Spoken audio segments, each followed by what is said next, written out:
조금씩 읽어가면서 우리가 이 부분을 보고 있는데요. 반복되어지는 그런 내용들이 많이 있지만은 또 이런 것들이 조금 더 확실하게 우리 그 인식 가운데 이렇게 자리 잡았으면 좋겠다 싶은 그런 마음이 있네요. 59페이지 이총 구조의 발전, 이제 이 부분을 좀 보겠습니다. 자, 좀 역시 좀 읽어가면서 보죠. 오늘날 포스트 모더니즘 사조가 점점 확대되면서 이 2층 구조는 다음과 같이 발전합니다. 낸시 피어시는 그것을 완전한 진리에서 다음과 같이 표현하는데요. 다음의 그림은 이 2층 구조에 배어 있는 세계관을 잘 보여주기도 한다라는 거죠. 그래서 이 사실의 영역에 모더니즘이 있다라는 거죠. 근데 이 모더니즘의 특징이 뭐냐면은 객관적이고 보편적으로 타당한 것이 뭐냐, 이걸 찾는 거고요. 이게 이제 어떤 면에서 보게 되어지면은 자연과학주의적인 세계관과 맞닿아져 있다라고 이렇게 얘기를 하죠. 근데 이제 그 상층부에 보게 되어지면 이제는 모더니즘의 이후, 그래서 포스트 모더니즘인데요. 요게 이제 오늘날 어떤 면에서는 주류를 이루고 있는, 주류로 가고 있다라고 이렇게 보여지죠. 근데 그 특징이 뭐냐면은 상대주의적이라는 거죠. 그리고 굉장히 주관적이라는 거예요. 그리고 어떤 특정 집단에서, 그러니까 모두 다 공유하는 게 아니라요. 쉽게 얘기하면 우리가 좋으면 그만인 거죠. 그리고 또 어떤 관계 속에서도요. 나만 좋으면 되지 너까지 좋을 거 뭐 있냐, 뭐 상관할 거 있냐. 이게 이제 포스트 모더니즘이라는. 그래서 상대주의라는 거죠. 그러니까 오늘날 이제 그게 굉장히 이게 뭐랄까 퍼져 있다라고 이렇게 볼 수가 있다라는 거죠. 그러니까 이런 어떤 사고들이 있으니까요. 관계들 가운데서 어떤 게 나타나냐면, 오전에 제가 잠깐 얘기를 드렸잖아요. 한 아이는 지금 아파가지고 너무 힘들고 추워요. 근데 나는 너무 더운 거야. 그러면 양보를 해야지. 그럼 내가 왜 이렇게 나오는 거예요.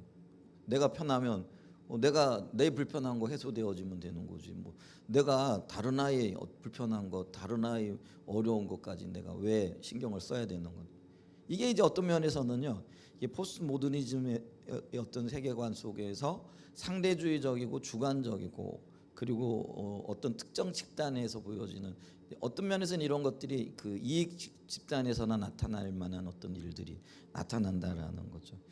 이런 어떤 가치관들이 지금 이제 공존하고 있다라고 보게 되죠. 그래서 얼마 전까지만 해도요. 이제 포스트 모더니즘이 뭐 등장한 지 얼마 되어지진 않았지만은 모더니즘적인 세계관이 굉장히 우세했어요.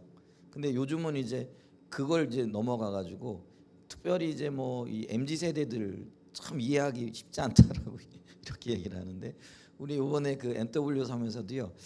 요즘 세대들이 참 이해하기 쉽지 않다. 그러면서 이제 그 NWS만 해도 우리가 지금 50기거든요. 50기가 되어지니까 이제 그 중에 1년에 2번씩은 중고등부 아이들 대상으로 이렇게 하는 거예요. 그러니까 뭐 그 시간 동안에 아이들 끊임없이 만나왔는데, 대부분 이제 그 간사님들이라든지 강사 목사님들이 그 아이들하고 함께 이렇게 자라왔죠. 근데 이제 그게요. 10년 전쯤 아이들하고 3년 전쯤 아이들하고 지금의 아이들이 현격하게 다른 거예요. 그러니까 그게 눈에 띌 정도로, 그리고 사고하는 거, 행동하는 것, 또 말하고 이러는 것들이요 확 바뀌어져 있는 것들을 보겠더라고요. 그래서 이 아이들을 이제 어떻게 지도하고 어떻게 하나님 관점에서 바라보고 또 하나님 중심적인 아이들로 이렇게 양육을 해야 되는가, 이게 굉장히 큰 숙제인데, 이런 것들이 지금 그 뭐 자기도 모르게 그 뒤에 가치관과 세계관이 자리하고 있더라는 거죠. 근데 이 땅에 지금 포스트 모더니즘적인 상대주의적이고 주관적인 어떤 세계관이 굉장히 많이 이렇게 퍼져 있는 거죠. 요즘 이웃 간에도 그렇잖아요. 뭐 상관할 거 있느냐, 나 편하면 되지. 나 이렇게 사는데 뭐 보태준 거 있냐? 뭐 이런 식으로 어떤 면에서 나오고 있다라는, 이게 이제 포스트 모더니즘적인 세계관을 토대로 하고 있다라는 거죠. 자, 이걸 좀 이제 풀이해 보면은 이 2층 구조의 하층에는 모더니즘이 자리 잡고 있다라는 거죠. 자, 오늘날 포스트 모더니즘이 이렇게 전방위적으로 이렇게 확산되고 있어요. 이게 어떤 면에서는 일로 지금 가고 있다라고 이렇게 보고 있죠. 근데 그래도 여전히 어떤 공적인 영역에서는 우리가 수용하고 받아들이는 것이 모더니즘이 맹위를 떨치고 있다라는 거죠. 자, 모더니즘의 배후에는 자연주의 세계관이 놓여 있고, 이 자연주의 핵심 가치는 이게 물질이 영원하며 존재하는 것이 전부라는 것입니다. 그래서 거기에는 신은 존재하지 않고, 이런 자연주의 가치관의 토대를 제공한 게 진화론이라는 거죠. 진화론은요, 모든 것이 우연으로 출발했기 때문에 어떤 면에서는 그 고전주의적인 이해라고 할 수 있고, 또 중세 시대 때요, 이게 이제 모든 것들을 사고하기를 신중심적으로 이렇게 사고 있잖아요. 근데 이제 그거를 어떤 면에서는요, 말살시켰다 그럴까요? 그러니까 그래서 이제 여기서 어떤 견해가 나오느냐면은, 이게 모든 것들이 우연에서 출발했기 때문에 신의 역할이 없는 거예요. 그러니까 신은 이제 죽었다. 그러면서 이제 인간이 그 모든 것들이 정점에 있게 되어지는 이런 가치관이 이게 모더니즘적인 가치관이고, 그 다음에 세계관이 그 자연주의적인 세계관이라 이렇게 얘기를 하죠. 그래서 그들에게 보이는 건 오직 물질밖에 없어요. 눈에 보이는 것밖에 없고, 그러면 영적인 실제 혹은 이런 것들에 대해서는 별로 관심이 없는 거예요. 그거 눈에 보이지는 것도 아닌데 그거 눈에 보이지 않는 거 밥 먹여주냐? 뭐 이런 식이 되어진다라는 거죠. 이게 이제 세속적인 가치관이 되어져 버렸다라는 거죠. 그래서 물질이 영원하고 존재하는 것이 전부라는 것이죠. 거기에 신은 존재하지 않는다. 그래서 왜 짜라투스라스 이 뭐죠? 그게 신은 죽었다 이렇게 얘기를 하는 거예요. 필연적으로 이제 이런 가치관 가운데 서게 되어지면은 이제 그런 어떤 거기까지 가게 되어지는 거죠. 이 신은 죽었다 이제 이렇게 되어지는 거. 그리고 그 신의 자리에 누가 올라가느냐면요, 사람이 올라가게끔, 인간이 올라가게끔 되어져 있다라는 거죠. 이제 그렇기 때문에 하나님의 존재도 하나님의 창조도 전혀 인정하지 않는다라는 거죠.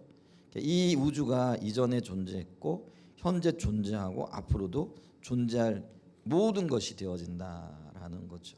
그게 지금 어떤 면에서는 지금 우리가 공유하고 있는 세계관이기도 해요. 이제 포스트 모더니즘이 전방위적으로 퍼져나가고 있지만, 그럼에도 불구하고 아직까지는 대부분의 사람들이 공유하고 있는 세계관이 모더니즘적인 세계죠.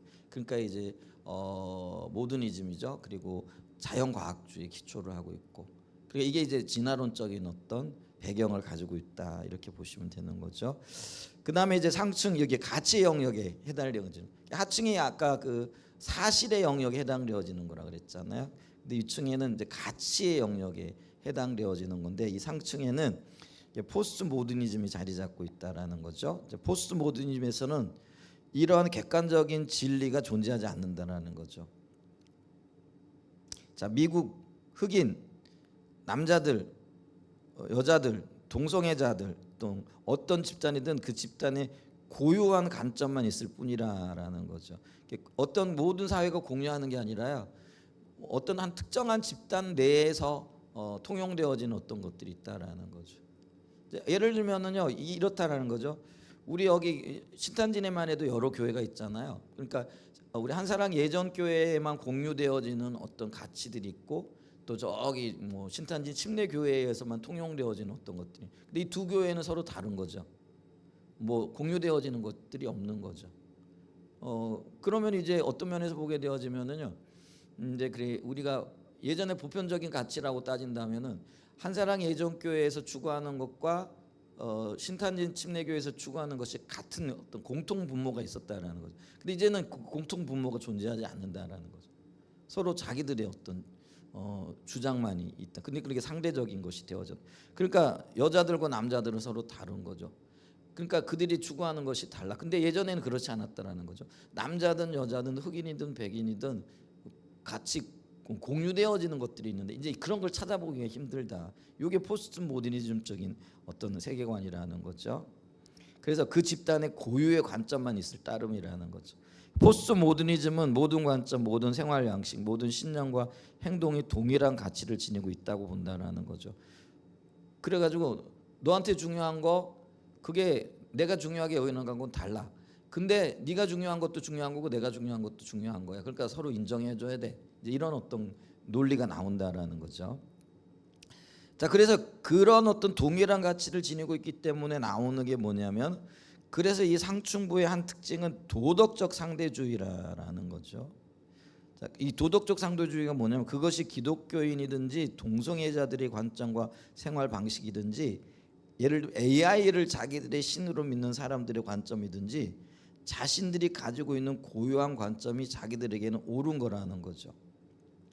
자, 이러한 이해에서 나오는 말 중 많이 회자되어지는 말이 서로 친절하자라는 말이라는 거죠. 이게 말 자체로는 맞는 말이잖아요, 그죠? 당연히 우리가 서로 친절해야 되는데, 그런데 이 친절하고 말하는 이 말이 성경이 가르치고 있는 친절하다는 말과 같으냐라는 거예요. 그게 아니라는 거예요. 그럼 뭐냐라는 거죠. 자, 기독교의 가장 큰 덕목은 사랑이고, 그래서 친절해야 되고 상대를 나보다 낮게 여겨야 되고, 이게 이제 성경적인 가르침이잖아요. 근데 문제는 현대 서구 문화, 특별히 포스트 모더니즘적인 어떤 가치관을 가지고 있는 사람들에게 있어서 이 말의 의미가 기독교에서 말하고 우리가 말하고 있는 서로 사랑하고 친절해야 된다는 말과 동일한 언어냐, 동일한 의미냐라는 게 그게 아니라는 거예요. 그러면 현대 서구 문화에서 이 말은 의미는 각자의 선택이 다 동등하게 옳은 것이니 그 모든 것을 인정하고 서로에게 태클 걸지 말자. 이게 이런 얘기를 하는 거예요. 그럼 예를 들면 있잖아요. 동성애자들이 소중히 여기는 것과 기독교인들이 소중히 여기는 것이 같아야 달라요? 다르다라는 거예요. 그런데 우리 각자 믿는 것이 다 소중한 거니까 서로 용납하고 서로 이해하고 서로 타치하지 말고 친절하게 여기자라는 거예요. 근데 이런 어떤 가치는요, 우리 기독교적인 세계관에서의 가치가 아니라는 거죠. 그러니까 양립할 수 없는 진리가 되어지는 거예요. 근데 그거를 그냥 인정하고 받아들여라. 왜 인정 못하느냐? 뭐 서로 존중받아야지. 뭐 이렇게 얘기를 한다는. 그러니까 우리가 당연히 존중하죠. 근데 사람은 존중하지만 그 사람들이 가지고 있는 죄성 혹은 그 죄악들까지 존중하는 건 아니라는 거죠. 근데 이제 그런 것들을 지금 얘기하는 거라는 거지. 그러니까 이게 이렇다 보니까요, 오늘날 교회가 처해 있는 심각한 상황이 이 문제라는 거죠. 그래서 한국 교회도 전혀 예외가 아닌데, 우리는 이런 문화 속에서 어떻게 하면 저들을 변화시키고 우리의 가치관으로 어떤 면에 전향시킬 수 있느냐, 이게 이제 선교적 삶이라는 거죠. 선교적인 삶을 통해서 그들을 설득해내야 될 책임이 우리에게 있다라는, 그게 이제 우리의 일이라는 거죠. 그리고 그게 선교라는 거죠. 그거잖아요. 우리가 복음을 전해가지고 그들을 기독교 세계관으로 인도해 드린다라는 게 사실은 그들을 어떤 형태로든 설득시키는 거잖아요. 그래서 그들이 우리의 가치관을 받아들이게 하는 것, 이게 선교고 선교적인 삶이다. 그러니까 이게 녹록하지 않은 거예요. 특별히 이제 뭐 포스트 모더니즘적인 세계관을 가지고 있는 사람은 내가 옳은데 왜 자꾸 틀렸다고 말하느냐라는 거예요. 그러니까 이게 상대주의적이라 그랬잖아요. 그러니까 내가 옳은 게 옳은 건데 왜 자꾸 틀렸다라고 얘기하고 왜 자꾸 그걸 바꾸라고 얘기하느냐. 이제 이런 어떤 의문이 나온다라는 거죠. 그러니까 이제 기독교를 향해서도 그렇잖아요. 기독교만이 진리다. 그런 소리가 어딨냐. 내가 믿고 있는 것도 진리고 내가 믿고 있는 것도 옳은데 왜 자꾸 나를 향해 틀렸다고 말하냐. 나 그거 기분 나쁘다. 이제 이렇게 되어지는 거라는 거죠. 그게 이제 상대주의적인 가치관이고 세계관이고. 근데 우리가 처해 있는 상황이 그렇다라는 거죠. 우리는 절대적인 진리를 믿잖아요. 근데 이 절대적인 진리, 그게 하나님이 창조주가 되시고 우리는 죄인이고 우리 죄를 위해서 예수님께서 이 땅에 오셨다라는 것과 예수님 안에서만 진정한 자유를 누릴 수 있다라는 게, 이게 이제 우리가 믿는 진리잖아요. 근데 그걸 가지고 나가면은요, 미친 소리 한다라는 거죠. 이게 이제 지금 세상인 거예요. 근데 그 세상을 향하여 우리가 어떻게 그들을 설득하고 또 그들을 어떻게 이 절대적인 진리로 이끌어내는가, 여기에 이제 굉장히 고민이 있고요. 어떻게 해야 될 것인가. 그리고 그들의 어떤 세계관을 이해하고 우리의 바른 세계관을 전해야 되는 어떤 막중한 책임감을 가지고 있다라는 거죠. 근데 이제 현대 서구 문화는요, 어떤 면에서 보게 되어지면은 세속 문화가 되어져 버린 거죠. 그러니까 그 서구 문화 그러면은 한때는요, 기독교 문화하고 이렇게 동등시 여기던 때가 있었어요.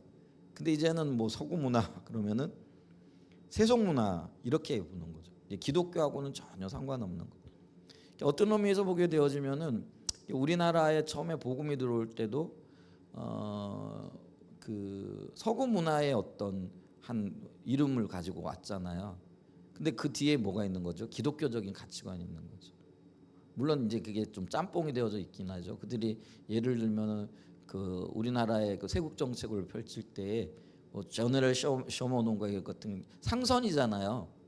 그러니까 와가지고 문 열어라, 우리하고 장사하자, 교류하자, 뭐 이제 이러면서, 근데 이제 그게 어떤 뭐 어떤 의미에서 보면 제국주의적인, 근데 그 이면에 그래도 그 제국주의를 선포하는 그 가운데도 그 제너럴 쇼머논이 누가 타고 있는 거예요? 선교사가 타고 있는 거라는 거죠. 같이 움직였다라는 거죠. 근데 지금은 이제 그런 게 전혀 없는 거죠. 그러다 보니까 그들이 이제 선교사들이 사실은 서구 문화라는 이름으로 들어왔는데 이제 그들에게는 복음을 향한 열정이 있죠. 그러니까 이 복음으로 인하여 한 나라를 바꾸고, 이제 그런 것들이 이제 우리나라에 들어오면서 우리나라 같은 경우는 아주 좋은 방향으로 발전되어지고, 근데 다른 나라들은 또 그렇지 않은 경우들도 많아요. 그렇게 되어지면서 오히려 나쁜 영향을 많이 받고, 또 근데 우리는 굉장히 기독교가 좋은 방향으로 정착이 되어진 거예요. 선교사들이 와가지고 예를 들면은 여성들을 교육을 시키고, 그 다음에 이제 신분 어떤 차별 이런 것들을 철폐하고, 학교를 세우고, 뭐 병원을 세우고, 그래서 이 우리나라에 남아 있는 좋은 것들이 대부분 어떤 면에서는 선교사들이 뿌려놓은 씨앗들이라 이렇게 얘기할 수 있다라는 거. 예를 들면 있잖아요. 연세 세브란스 병원 같은 거라든지, 그 다음에 이대 병원이라든지, 뭐 이런 대부분의 병원들 혹은 학교들 대부분 기계 선교사들이 세웠거나 그 영향으로 인하여 세워진 건 초창기에 대학들이 대부분 그렇게 출발을 했거든요. 그러니까 그게 엄청난, 어떤 면에서는 우리의 입장에서 보면은 은혜인 거예요, 은혜. 그런 어떤 열매들을 거둔 나라가 세계사적으로 볼 때 몇 나라 없어요. 그러니까 아까 얘기했듯이 어떤 나라들은 이제 그 제국주의적인 어떤 기치를 들고 그 뒤에 이제 선교사들이 함께 들어갔는데요. 선교사들이 성공을 못 거두면서 그 나라들이 제국주의화 되어지고 대부분 이제 식민지로 전락을 하게 되어지고 뭐 이런 어떤 일들이 일어나게 된 거죠. 근데 우리도 물론 일제히 식민지를 지배를 받게 되었지만, 근데 희한하게도요, 우리 기독교는요 일제히 식민지 박해에 저항하는 그런 자리에 섰던 거예요. 그러니까 이게 우리에게는 그 어떤 서구 기독교 문화에 대한 반감이 그때 없었던 거예요. 그래가지고 우리나라의 이 서구 기독교 문화가 어떤 면에서는 뿌리 내리는, 그리고 좋은 쪽으로 열매를 맺게 되어지는 어떤 그런 특이한 현상이 나타났어요. 근데 전 세계적으로 보면 다 그렇지 않아요. 예를 들면 필리핀이라든가 이런 나라들이요, 다 식민지로 400년씩 막 이렇게. 근데 그게 어떤 면에서는 서구 문화 제국주의죠. 근데 이제 그러면서 기독교가 들어간 거예요. 그러니까 그들은 이제 입장을 할 때 제국주의와 기독교를 동일시 여기는 거죠. 그러니까 이제 기독교에 대해서 어떤 면에서는 그들의 입장에서는요 반가울 수가 없는 거죠. 굉장히 적대감을 가질 수밖에 없는. 왜냐하면 저들이 들어와 가지고 우리가 식민지가 됐다라는 거. 근데 이제 우리는 이제 일본에 의해서 식민지가 되어졌는데, 그 일본에 저항하게 되어지는 어떤 역할을 기독교가, 또 선교사님들이 사실 그런 많은 역할들을 하게 되어지면서 이 기독교가 우리 한국에서는 굉장히 어떤 면에서는요 좋은 이미지를 갖게 되어진 거죠. 그러니까 반감이 없는 거예요. 그래서 초창기에 기독교가 굉장히 이렇게 뭐라 그럴까요? 이게 선교 활동 혹은 복음화되어지는데 큰 역할을 했던 것들을 이렇게 볼 수 있다라는 거죠. 물론 장단점이 있겠지만 이제 그런 부분들이 있다라는 거죠. 근데 이제 그래서 현대 서구 문화와 서구 문화가 좀 달라요. 그래서 서구 문화 그러면은 우리 18세기, 19세기에는 이게 기독교 문화로 일컬어졌어요. 근데 현대 서구 문화 그러면은요 기독교 문화가 아니라 세속 문화라 이렇게 얘기를 할 수 있다라는 거죠. 근데 현대 서구 문화가 가진 두 가지 심각한 결과, 열매가 뭐냐라는 거죠. 자, 레슬리 뉴비기는 서구 문화와의 선교적 대면의 긴급성을 지적합니다. 그가 보기에 서구 문화가 역사상 가장 강력하고 오늘날 세상에 가장 만연해 있는 문화적인 힘일 뿐만 아니라 세속주의라는 거예요. 이게 이 땅에 가장 많이 강력한 힘을 가지고 있고 퍼져 있다. 그렇잖아요. 지금 다 세속화되어져 있잖아요. 그러니까 세상 제일주의, 그러니까 물질 만능주의 이런 것들이 다 세속화와 관련이 되어져 있잖아요. 자, 그러면서 이것들이 복음에 대한 가장 위험한 적으로 활동하기 때문이라는 거죠. 그래서 그는 월트 리프만이라는 말한 현대성의 산, 이 산이라는 게 뭐냐면 산성을 띈 거 있잖아요. 이게 마운틴을 얘기하는 게 아니라요. 이게 왜 우리 그 화학 물질 중에 산이 있잖아요. 근데 이 산은 굉장히 위험하죠. 예를 들면 산에 손을 담갔다 다 녹아버리잖아요. 이 산은 뭐죠? 철도 녹슬게 만드는 역할을 하는 거죠. 그래서 이 현대성의 산이라는 은유를 자주 쓰는데 현대 서구 문화는 산과 같이 그 문화가 침투한 모든 것에서 기독교 신앙을 녹여버리는 게 해체시키는데 강력한 힘을 발휘한다라는 거죠. 그러니까 서구 세속주의가 들어가게 되어지면은요 기독교가 힘을 못 쓰게 되어진다라는 거예요. 예를 들면 유럽이 지금 그래요. 이게 현대 서구 세속주의가 성장하게 되어지면서 교회가 다 쇠퇴하게 되어지고 그러면서 또 기독교가 그래. 저기 미국이 그래요. 근데 우리나라도 지금 이제 굉장히 세속 문화가 지금 융숭하잖아요. 그러니까 굉장히 많이 발전하고 있다는. 그랬더니 교회가 무너지고 있는 거죠.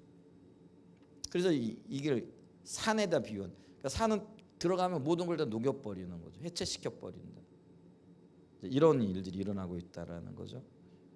근데 지금 이제 예를 들면은 제3세계 같은 경우 혹은 라틴 아메리카 같은 경우는 아프리카 같은 경우는 아직 세속화가 진행되고 있지만 아직 미미한 수준이잖아요. 그래도 우리와는 좀 다르다라는 거죠. 근데 그곳에서는 지금 어떤 일들이 일어나고 있어요? 우리나라 60년대, 70년대 그랬던 것처럼 기독교가 굉장히 빠른 속도로 성장을 하고 있다라는. 그래서 있잖아요. 지금 아직도 기독교가 세계 제일 종교예요. 그러니까 사람 숫자로 봤을 때 물론 여기는 개신교하고 카톨릭이 같이 더해지는 거죠. 그 다음에 제2 종교가 이스마일이란다. 이슬람이고요. 근데 이제 아직도 우리 전 세계적으로 봤을 때는 기독교가 제1 종교예요. 가장 많은 인구가 믿고 있는. 이제 그런데 빠르게 지금 이 이슬람이 지금 쳐올라오고 있고요.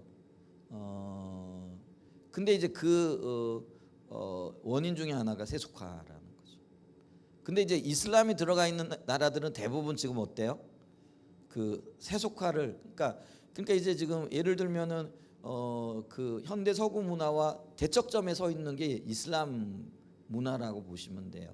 그럼 예를 들면은 아랍이라든지 아랍에도 물론 서구 세속화가 빠르게 진행되지만 그래도 그들은 그런 걸 막고 있잖아요. 그러면서 이제 미국과 가장 이제 어떤 면에서 첨예하게 대립하고 있는 게 뭐 이란이라든지 아니면은 뭐 이런 나라들이 대부분 뭐예요?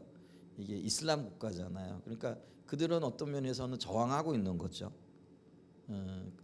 이제 그러니까 그 이슬람 제국이나 뭐 이런 데에는 어떤 면에서는 이제 기독교를 효과적으로 자기들 입장에 볼 때는 막아내기 위한 어떤 그런 노력들을 계속 기울이고 있죠. 근데 있잖아요. 이 서구화가 비교적 덜 진행되어진 곳에서는 복음이 그래도 아직까지 융숭하게 일어난다라는 거. 아니면 다른 종교들도. 근데 이제 이슬람도요. 세속화가 이루어지게 되어지면은 종교 자체가 무너지고 있다라는 것들을 우리가 볼 수 있다라는 거죠.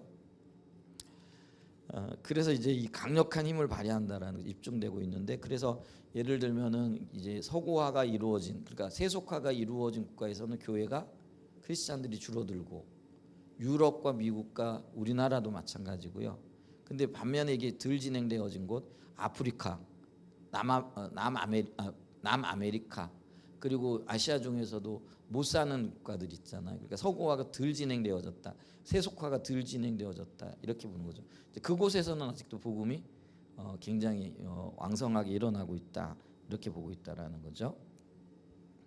자, 기독교의 복음은 세계의 비서구적인 정근대적인 문화들 가운데에서는 계속해서 새로운 승리를 거두지만 이런 현대의 서구 문화의 직면에서, 그러니까 세속 문화의 세속화의 직면에서는 교회가 모든 곳에서 후퇴하고 있다.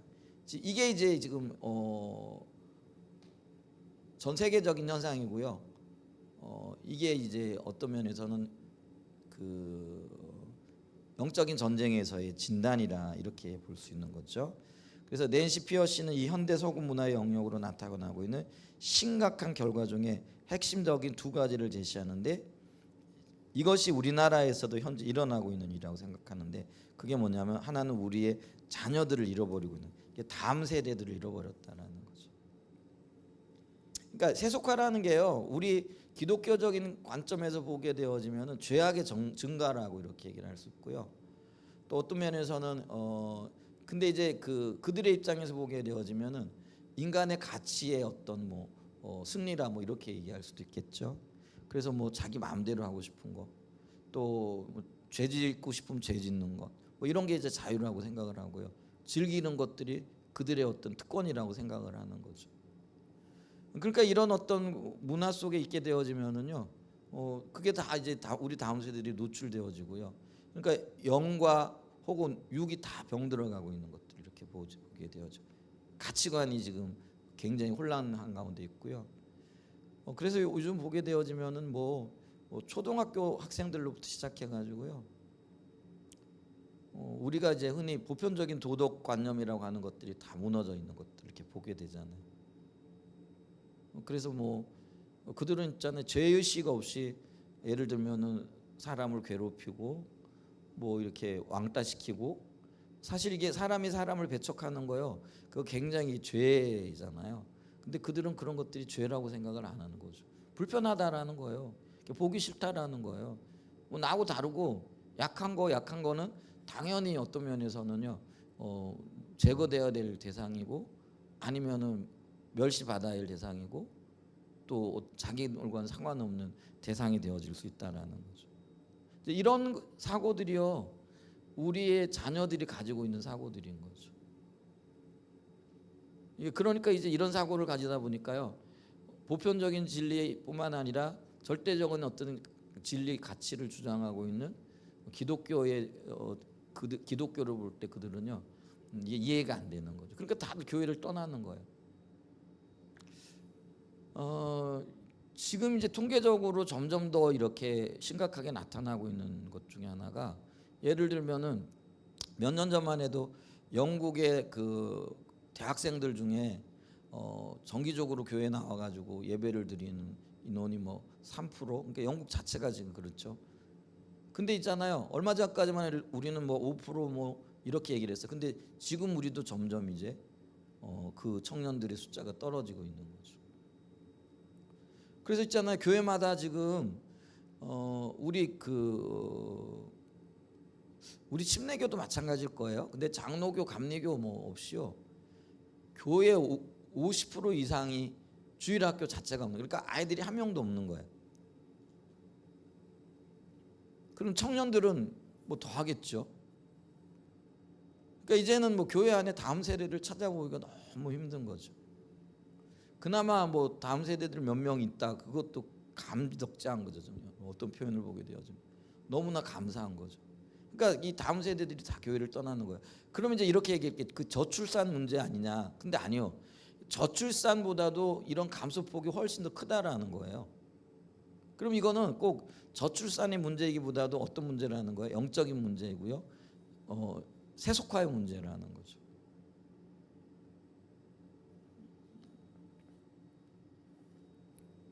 자, 그래서 다음 페이지로 좀 더 볼까요? 여기 보게 되어지면, 여기 현대 서구 문화의 영향으로 여기 61페이지 다시 돌아가요. 나타나는 심각한 결과 중 하나는 교회가 다음 세대를 잃어버렸다라는 거죠. 서구 문화가 가는 곳마다 나타나는 현상입니다. 우리나라의 경우도 마찬가지입니다. 그래서 이런 어떤 심각성을 보고 다음 세대 부흥을 주도했던 미국의 커크 찰리인가요? 찰리 커크인가? 그게 암살당했잖아요. 이제 그런 어떤 것도. 근데 우리가 우리는 이제 이 이야기를, 찰리 커크인가 이 사람이 기독교 보수주의를 대변하고 그래서 뭐 이 예를 들면 트럼프 대통령을 당선시키는데 1등 공신이다. 근데 그게 아니고요. 이분은 신앙 부흥 운동을 한 분이에요. 아주 젊은 나이인데. 그래서 우리가 그분을 다시 이렇게 좀 조명해야 될 필요가 있어요. 꼭 그분을 정치적으로만 해석할 필요가 없다라는 거죠. 그래서 이제 복음의 어떤 부흥을 꿈꿨던 분이라는 거죠. 이제 그러다 보니까 이제 어떤 분들은 이제 그를 극우주의자로 몰아가는데 아니요, 그분은 극우주의자는 아닌 것 같아요. 이게 제가 볼 때 이제 그런 어떤데 근데 젊은 나이에 이제 신앙 부흥 운동을 꿈꾸고 예를 들면 이렇게 절대적인 진리로의 어떤 꿈을 꾸고 있는 거잖아요. 그러니까 그걸 반대하는 거죠.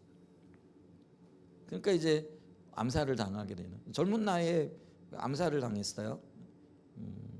근데 이런 것들이 어떤 면에서는 세속화의 영향인 그걸 용납을 못하는 거죠. 받아들이지 않는 거죠. 뭐 제가 지금 뭐 보수 뭐 진보 이걸 지금 나누자는 얘기가 아니고요. 우리가 어떤 진리의 토대에서 이걸 좀 보자라는 거죠. 자, 우리나라의 다음 세대가 심각한 수준으로 교회를 떠나고 있다는 것을 다 아는 사실이라는 거죠. 자, 우리나라의 한 큰 교단의 경우 이게 통계적으로 벌써 나왔다라는 거죠. 수년 전에 벌써 서울에 있는 한 노회에 속한 교회의 50% 정도가 주일학교가 따로 없다라는. 이제 이 보면은요, 우리 침례교단에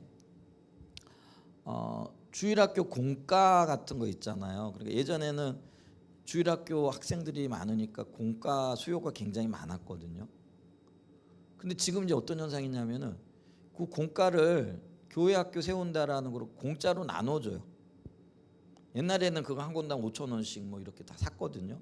근데 지금은 교회 요청해라, 요청하는 대로 다 주겠다. 그런데도 요청하는 교회가 얼마 없는 거예요. 그 얘기는 뭐냐면 교회 주일학교 학생들이 없다라는 거예요. 그 공과 갖다가 쓸 일이 없다라는 거예요. 그러니까 저도요 공과 공짜로 나눠준다 그래가지고 요청하는 대로 주겠다 그래가지고요. 처음에 한 번은 그렇게 했는데 보니까 이게 쓸 일이 물론 우리 교회는 옛날부터 공과는 안 썼잖아요. 성품 교육하고 그러니까 할 필요가 없는데 근데 이제 우리가 공짜가 좋으니까 한 번을 제가 신청했다가 다음부터는 안 해요. 근데 보니까요 그렇게 신청하는 교회들이 말대로요 몇십 개 교회밖에 안 되는 거예요. 그러니까 우리 침례교회가 3,500교회라 그러거든요. 근데 3,500교회가 다 그렇게 한다 그러면 이게 예산이라든가 이런 게 막대하게 들어가니까 감당을 못할 거예요.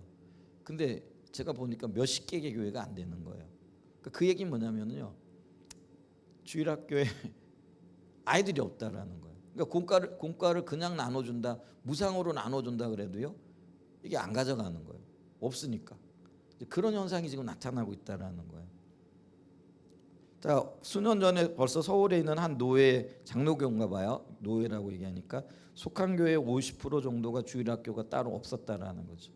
이것은 지방으로 갈수록 더 심각하고 작은 교단의 경우는 우리 교단이 작은 교단이죠. 청년분의 경우는 주일학교보다 더 심각하고 이런 통계들은 그런데 코로나 이전의 수치들인데 코로나 이후의 통계는 더 심각한. 근데 감사하게도요. 코로나 이후에 지금 이제 교회들이 조금 더 회복되는 부분이 있대요. 그러니까 교회 출석이라든가 이런 것들이 그나마 지금 이런 문제들을 인식하고 정말 많이 이렇게 애쓰는 분들이 계시긴 한 것 같아요. 그런 것들 때문에 조금 요즘 호전적인 어떤 현상들이 보인다 이렇게 얘기를 정말 다행스러운 일이긴 한데요. 근데 주일학교는 마찬가지라는 거예요. 그리고 이제는 세속주의 교육을 받은 부모들과 또 그 부모들이 자녀들을 양육하면서 교회를 더 이상 필요로 하지 않는 거죠. 그러니까 교회를 이제는 뭐 예전에는 있잖아요. 우리 아이들을 교회 보내놓으면은 얘가 바르게 잘 자랄 거라는 기대감이 부모들이 있었거든요. 그러니까 본인은 교회를 안 다녀도 아이들 교회 간다라는 걸 말리지는 않았다라는 거죠. 근데 요번에 갔더니 NW에서 한 아이가 들어왔는데 근데 그 아이 부모님들은 이제 교회를 안 다니는 거죠. 그러니까 네가 종교 생활하는 건 좋아. 그런데 뭐라고 이렇게 얘기를 하냐면 깊이 들어가지는 마. 그러니까 이러니까 있잖아. 요게 딱 한계가 거지는 거예요. 그래가지고 그냥 교회는 나오는데 조금 더 열심히 하면 그게 깊이 들어가는 거잖아요. 그러니까 요런 어떤 조언과 요런 교훈이 딱 있으니까 이 아이가 신앙의 어떤 선을 딱 그어버리고 더 이상 나오질 않는 거죠. 이제 그런 안타까움도 있더라고요. 그러니까 예전에는 교회 가라, 그리고 또 뭐 열심히 다녀라 이렇게 부모들이 얘기했다면 요즘은 보내지도 않지만 보내도 뭐예요? 신앙에 깊이 빠지면 안 돼. 가는 건 좋은데 이렇게 딱 한계를 적어버림. 물론 그게 이제 이단들의 어떤 영향도 있을 수도 있겠지만은요. 요즘 세속화의 영향이 바로 그런 영향이다라는 거죠. 자, 그럼 어디에 영향이 있겠느냐? 저출산의 영향도 있겠지만은요. 그게 이제 뭐냐면은요. 이분은 이제 이 저자는 호세아 4장 6절이 그 주된 원인을 잘 말해주고 있다라는 거예요. 자, 그래서 보면은 보세요. 호세아 4장 6절이 내 백성이 지식이 없음으로 망하는도다. 내가 지식을 버렸으니 나도 너를 버려 내 제사장이 되지 못하게 할 것이요.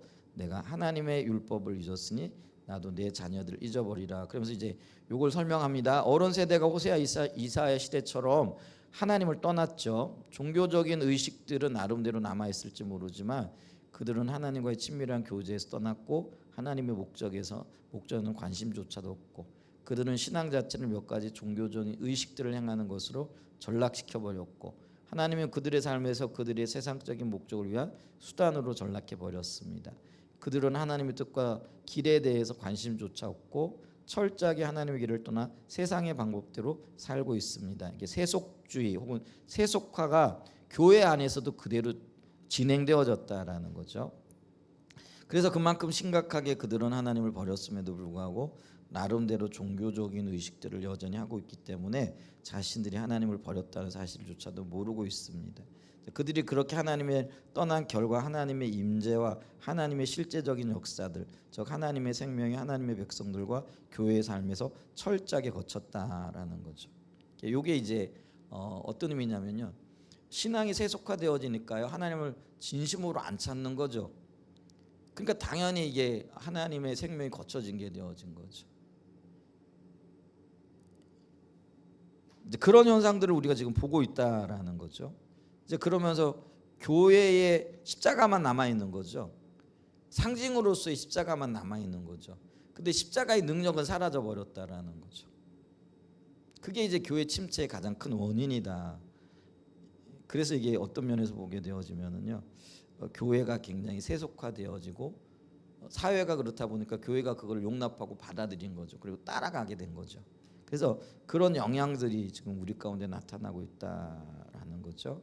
자, 그런 상황에서 부모들은 자녀들에게 하나님과 동행하는 삶의 실제적인 열매들을 전혀 보여주지 못한 채 그들에게 소위 성수주의 등 종교적인 의식을 강요하는데 이것도 이제는 뭐 별로 강요 않죠. 이런 것도 지금 점점 없어졌고 이런 것들이 더 이상 자녀들에게 먹히지 않는 시대가 되어졌다라는 거죠. 자녀들이 보기에는 부모들의 행동과 삶의 목표 방식과 내리는 결정이 철저하게 세속적이라는 거죠. 그러니까 입으로는 예수 사랑을 얘기를 하는데 사는 건 뭐예요? 자기 이게 되는 거예요. 그러니까 이게 자녀들이 볼 때는 이게 전혀 이율배반적인 거죠. 그렇기 때문에 어렸을 때부터 그렇게 자녀들을 또 양육하잖아요. 세상에서 잘 되는 것, 세상에서 출세하는 것. 그래서 공부 열심히 해라. 근데 공부 열심히 하는 이유가 나눠주기 위한 게 아니라 자기가 잘 살기 위한 것. 여기에 초점이 맞춰져. 이게 세속주의라는 거죠. 이제 그러니까요 어떤 면에서는요 복음이 힘을 잃게 되어지고 하나님 능력을 경험하지 못하게 되어지고 점점 더 어떤 면에서는요 악순환이 이렇게 되어져 버렸다라는 거죠.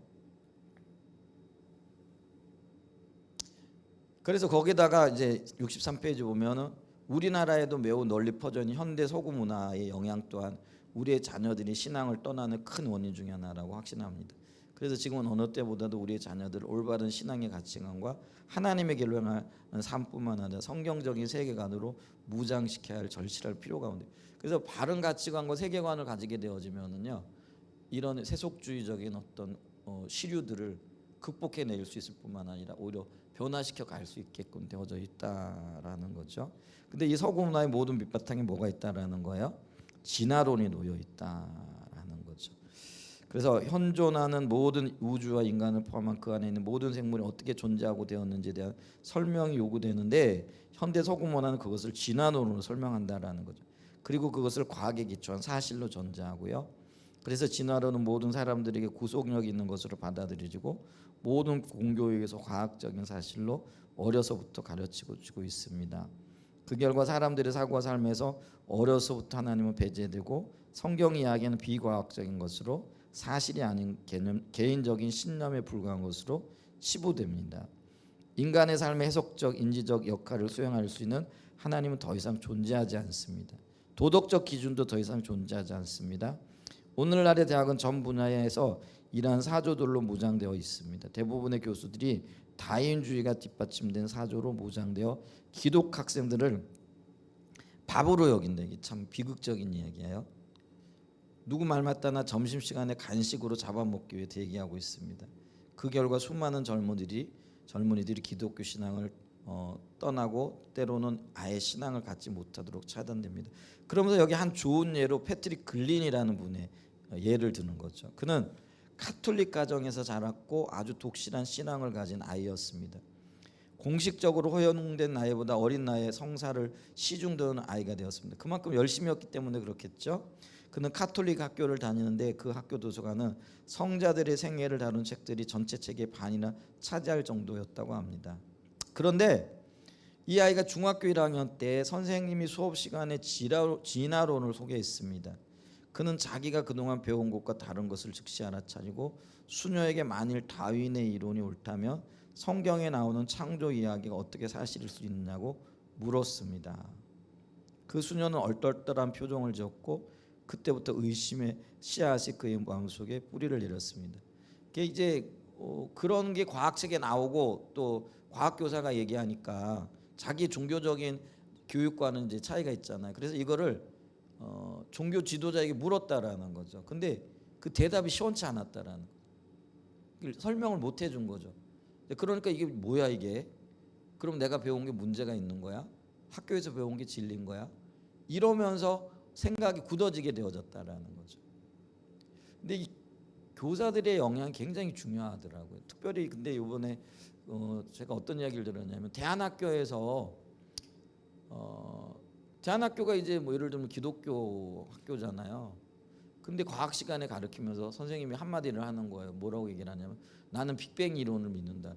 이게 빅뱅 이론이 진화론적인 사고에서 나온 거거든요. 우연의 산물이거든요. 그러니까 우주의 기원을 빅뱅에다 두는 거예요. 우연히 큰 폭발이 일어나 가지고 그 폭발 때문에 어떤 물질들이 생겨나고. 근데 이제 뭐 아무리 내가 신앙인이라 얘기를 하고 하는데 한마디 한 거죠. 나는 빅뱅 이론이 진리라고 생각한다. 그럼 이 이야기를 들은 아이들은요 엄청난 혼란을 겪는 거죠. 그러니까 학교에서 들은 그것 때문에 그의 인생이요 지금까지 믿어왔던 모든 것들을 부정할 수. 이게 이제 어렸을 때 특별히 교사들의 영향이 큰 거죠. 이 아이도 지금 교사의 영향을 받은 거죠. 자, 그래서 있잖아요. 굉장히 똑똑한 분이었나 봐요. 그래서 이게 이제 나중에 하버드 대학에 들어가게 되는 거죠. 내가 하버드에서 공부할 무렵에 이르러서는 그곳의 자연주의와 세속주의의 분위기가 쉽게 빠질 만큼 아주 무르익은 상태였다라고 말합니다. 수강하는 과목마다 누구든 이성을 가진 인간이라면 종교적인 믿음을 갖는 것이 불가능하다는 가정이 이게 진리가 하는데 이런 가정을 가지고 모든 교수들이 가르치고 있더라. 지금도 우리 대학에서 그렇죠. 만약에 그 대학 교수님들이 신앙을 가지고 있다고 해도요. 예를 들면 일반 대학에서 자기가 신앙인이라는 걸 밝히잖아요. 그럼 즉각적인 퇴출 대상이 될 수 있는 거예요. 요즘 그런 시대예요. 왜냐하면 비과학적인 어떤 신념을 갖고 있다라는 거예요. 그렇잖아요. 창조 이거는 어쩌면 개인의 신념인데 모든 것들이 진화론적인 가치관을 가지고 있기 때문에 거기에 토대해야 되는데 잘못된 가르침을 준다라는 거죠. 근데 이런 것들이 벌써 이게 여기 아마 60년대 70년대 미국 대학에 이런 것들이 뿌리 깊게 내렸고요. 지금은 이제 뭐 이건 당연한 얘기로 받아들여졌다라는 거죠. 결국 다윈은 생명의 기원을 설명하는데 굳이 하나님의 존재를 가정할 필요가 없다는 점을 입증했다. 이렇게 믿었다라는 거죠. 우리는 하나님 없이도 잘 살 수 있는데 뭐 하나님까지 올라갈 거 있느냐? 우리가 그걸 발견했다. 그게 빅뱅 이론이고 진화론이라는 거예요. 만일 자연적인 원인이 자율적으로 작동하여 만물을 생산할 능력이 있다면 창조자가 할 일은 전혀 없게 된다는 것이 자명한 결론이었습니다. 종교는 그저 원시 문화가 만든 창조물로서 혹독한 생존 과정에서 하나님의 방어 기제로 만든 것이라고 그곳에 그러니까 사람들이 어떤 면에서는 자기 목적을 위해 만들어낸 게 신이라는 존재고 그건 아주 원시 사회에서나 통용되던 일이라는 이렇게 인식하기 시작했다라는 거죠. 그래서 우리 형이요 저한테 가끔 그런 얘기를 내가 교회 다니면 야 신이 뭐 별거냐 사람이 만든 게 신이지. 그러니까 그들의 신인식이 그거라는 거예요. 야 신도 사람이 만든 거지. 그러니까 오늘날에도 신을 사람들이 만들어내고 있잖아요. 예를 들면은요 오전에 제 아내도 그 얘기를 하던데 제가 예전에 자주 얘기했던 일본에는요 교통 순경에게 딱지를 떼지 않게 하는 신이 있대요. 그러니까 그러면 있잖아요. 200년 전에는 자동차도 없었고 그러면 교통 뭐 법규도 없었고 그러니까 법규를 어긴 일도 없었으니까 딱지 뗄 일이 있어요 없어요? 그러니까 그 신은 존재하지 않았어요. 근데 지금은 뭐예요? 교통이 복잡하고 법규가 복잡하고 그러니까 교통 법규를 어기게 되어지면은 교통 경찰이 와가지고 잡아가고 그것도 딱지를 떼잖아요. 그러니까 사람들이 필요에 의해 가지고 야 내가 교통 법규를 어겨도 딱지를 떼지 않게 만들어주는 그런 신이 있었으면 좋겠다. 그래서 그 신을 만들자. 그리고 그 신을 숭배하고 숭상하는 거죠. 제발 교통 딱지 떼지 않게 해주세요. 그 간단한데 뭐 그렇게 신을 만들 필요 없이 교통 법규 잘 지키면 되는데 이제 그런 신을 만들어내는 거예요. 그러니까 일본의 신의 종류가 800만이라는 거죠. 그러니까 이런 식으로 모든 신들이 만들어졌어요. 근데 이런 관점에서 보게 되어지면은 신은 인간이 만들어낸 필요에 의해서 만들어낸 신이라는 거죠. 그러니까 이런 관점에서 우리가 기독교에서 말하는 신도 생각을 하는 거죠. 그러니까 이런 신은 필요 없다라는 거죠. 더 이상 뭐 신에게 의지하고 신을 바라볼 필요가 없다. 이런 결론에 나가게 되어져 있다라는 거죠. 이제 이런 자연주의적인 관점에 서게 되어져. 그러니까 진화론적인 관점에서 말하는 게 신이 사람의 필요에 의해서 그것도 원시 시대에 예를 들면은 뭐 자연재해나 이런 거를 극복할 만한 힘이 없으니까 사람은 그 자연재해를 극복하기 위해 누구를 의지해야 되는 거예요? 신을 의지해야 되는 거예요. 근데 지금은 뭐예요? 자연재해 극복하기 위해 신을 의지할 필요 없이 인간의 노력으로 예를 들면은 뭐 해일이 온다 그러면은 뭐죠? 이 옹벽 같은 걸 높이 쌓아가지고 그래서 지금 가면은 방파제 같은 거 새만금 같은 경우도 야 방파제 그 굉장히 넓대요. 그런 거 만들어 놓고 파도가 아무리 쳐와도 튼튼하게 만들어 놓으면은 피해를 입을 필요가 없다. 그러니까 우리가 신을 찾을 게 아니라 인간의 힘을 의지하고 인간의 노력을 찬양하게끔 되어진 거죠. 그러니까 이제 신은 원시 시대 때 우리가 아무것도 할 수 없어가지고 정말 뭐 비는 것밖에는 할 일이 없었던 그 시대나 신이 필요했던 거지 지금은 신 필요하지 않다. 이제 이런 시기가 되어졌다라는 거죠. 근데 그들의 논리가 뭐예요? 우리가 지금 달에까지 가는데 지금 우주로 지금 뭐죠? 저기 우주선 쏘아내고 우주 밖에서도 사람이 지금 활동. 지금 여러분 지금 우주 정거장이나 이런 데 실질적으로 사람이 활동하고 있죠. 지구에만 지금 사람이 사는 게 아니에요. 지구 밖에서도 지금 사람이 살고 있거든요. 이제 그런 시대에 무슨 신이냐라는 거죠.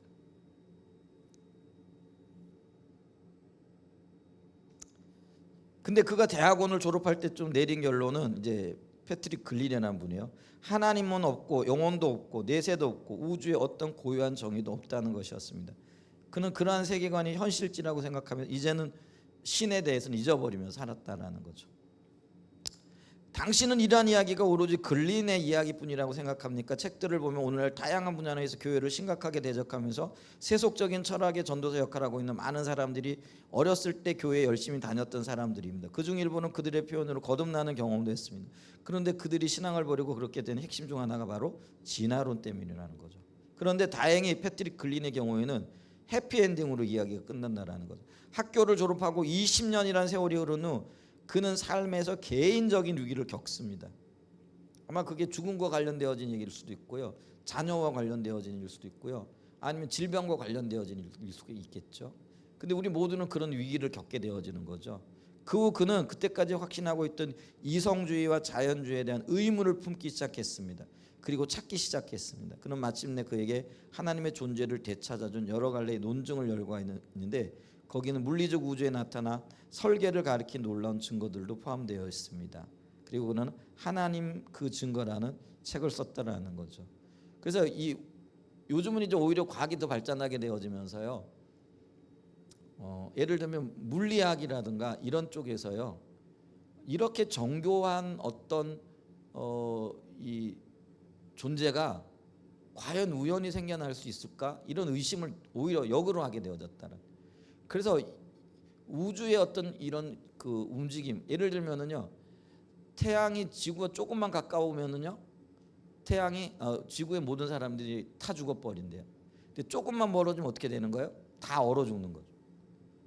근데 그러면 이게 과연 우연이냐라는 거죠. 우연이라고 보기엔 너무나 이게 시기적절할 뿐만 아니라 너무 이게 뭐라 그럴까, 이게 우연으로 설명되어질 수 없는 것들이 발견되어지기 시작한다라는 거죠.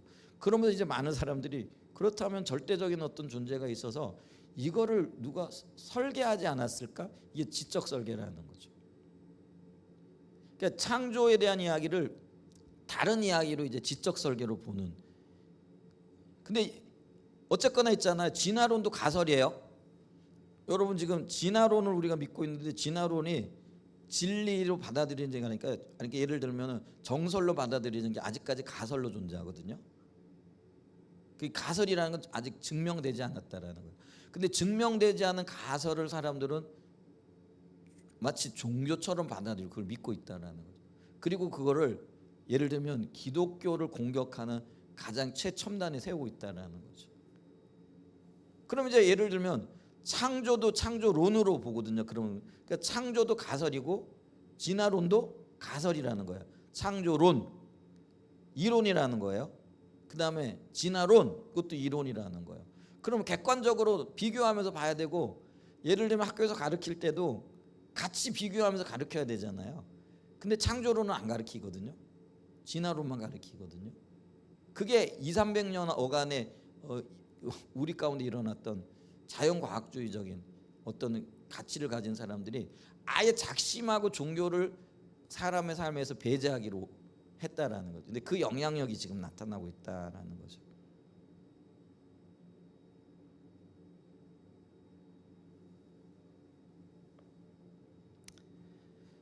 최근에 한 선교사의 자녀가 제 사무실을 방문했습니다. 그는 고등학교 때까지는 어머니를 따라 교회 다녔습니다. 그러나 지금은 교회뿐 아니라 하나님을 완전히 떠나 있는데, 그는 대학에서 심리학을 전공했는데 저는 그와의 대화를 통해서 그가 심리학의 기저에 놓여 있는 비기독교적인, 심지어 반기독교적인 신념을 그대로 고수하고 있는 것을 볼 수가 있었는데, 물론 그는 그 사실을 전혀 인식하지 못. 그게 진화론적인 사고. 그러니까 교육 받고 듣고 맨날 공부하는 게 그거라는 거죠. 그러니까 그렇게 물들 수 있고요. 그리고 자신이 지금 거기에 영향을 받고 있다는 사실 자체도 인식하지 못하고 있다라는 거죠. 그러니까 이게요, 세계관이 인식하지 못하지만 그는 진화론적인 세계관을 가진 거예요. 그러니까 교회를 떠날 수밖에 없고요. 근데 우리 다음 세대 대부분이 이런 교육에 노출되어져 있는 거예요. 그래서 이제 이걸 인식한 분들이 대안학교를 세워요. 그럼 대안학교를 세웠으면은 바른 세계관과 기독교적인 세계관으로 철저히 무장시켜야 되잖아요. 근데 그게 잘 안 되고 있다라는 거예요, 지금 오늘날. 그래서 그게 이제 우리가 학교를 생각하면서 하나님 어떻게 인도하고 계신가, 이런 것들을 좀 생각하게 되어지는 그런 어떤 한 부분이기도 하다라는 거죠. 요즘 이제 감사하기는 이제 미국만 하더라도 66페이지 이제 세계관 수양회 등, 그래서 세계관 학교 뭐 이런 것들 있잖아요. 그리고 이 세계관에 대한, 특별히 기독교 세계관에 대한 어떤 책들이 이제 막 나오기 시작해요. 이걸 이제 인식했다라는 그런 의미죠. 그래서 뭐 완전한 진리도 그렇고요. 또 찰스 콜슨이 쓴 그리스도인은 어떻게 살 것인가, 이런 것들도 세계관에 관한 문제. 이런 것들을 좀 읽어보면서 우리가 좀 깨어나야 할 필요가 있다라는 거죠. 무엇 때문에 이런 일이 일어나고 있는지 정도는 알고 있어야 되잖아요. 이런 일들이 일어나고 있는데 도대체 원인이 뭔지를 모르는 거죠. 왜냐하면 이 세계관은 보이지 않는 영역이니까. 그래서 고등학교 대학생들이 기독교 세계관으로 무장시키는 이 운동이 일어나고 확산되고 있다라는 거죠. 포도나무 교회에서 운영하는 샘물교회 기독학교에서는 학생들을 초등학교 때부터 기독교 세계관을 무장시키기 위해 힘쓰고 있고, 샘물교회 선교회에서도 십자가 복음학교, 예배학교 등에 더해 세계관 학교를 2주 합숙 훈련 코스로 곧 시작하기 위해 준비 중에 있다라는. 다음 세대들을 세속주의 문화에서는 잊어버렸다. 서구 문화죠. 네, 여기까지 보죠. 그래서 우리가 좀 심각성을 인식하면서 다음 세대들을 신앙에서 안에서 잘 좀 양육하고 훈련시키는 그런 어떤 시스템들도 우리가 좀 필요하지 않을까 이렇게 싶습니다. 그래서